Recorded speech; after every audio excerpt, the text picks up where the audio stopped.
Morning people, welcome back to F Politics. Just so that I don't get sued for this video, let me just get this out the way. Everything I say in this video is based on the current reporting about what Frank Hester supposedly said, because so far he's apologized but hasn't denied it yet. Now, Frank Hester is the biggest single donor for the Conservative Party, giving them roughly £10 million, and in 2019 he allegedly said this.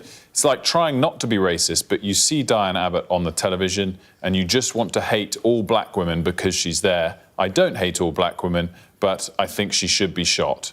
Diane Abbott needs to be shot. Now I know what you're thinking. Political correctness has gotten so crazy in recent years that you can't even say that seeing a black woman as a politician on TV makes you want to hate all black women and want that MP to be shot without the woke mob calling you racist. And the Tories agree with you, because here's Energy Minister Graham Stewart on the BBC Today when he was asked about it. Just as I talked about needing a more civilised approach, cancelling anyone who's ever said anything, this was half a decade ago, he was clearly wrong, you know, we need to show understanding, and the important thing was that he did apologise. Right? It's 2024. We should show much more understanding when the main person bankrolling the party of government says they feel like shooting black women. And for the lawyers, I'm referring to the facts as Graham Stewart understands them to be. Now, first off, we have the standard Tory response, just like we saw with Lee Anderson, where they pretend that something that's clearly racist isn't racist, just calling it wrong, which has the effect of normalizing racism. I don't think what he was saying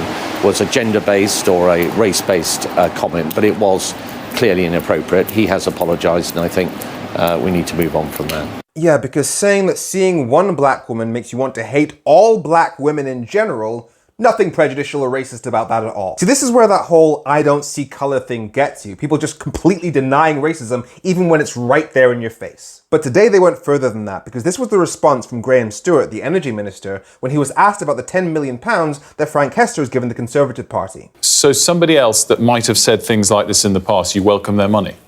I'm saying that I welcome those who contribute. You see, they're not even ashamed of this at all. They're happy to go on TV and say, yes, racists sign our checks. Even in the last 24 hours, we had Lee Anderson saying, I want my country back, which is a dog whistle to the whole Great Replacement conspiracy theory of migrants replacing white British people. And he justified that by saying, all I want is my country back.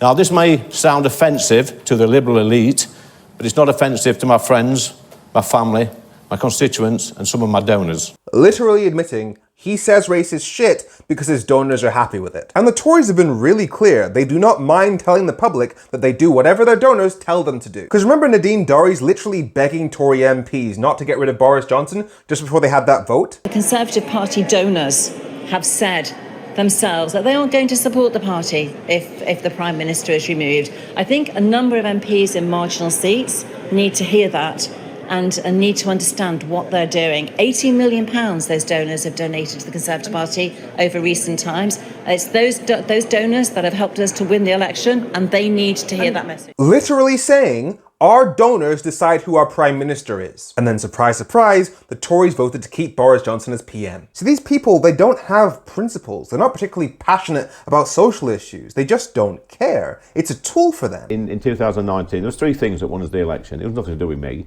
It was Brexit, it was Boris, it was Corbyn. And it was as simple as that. Those three things together was a great campaign.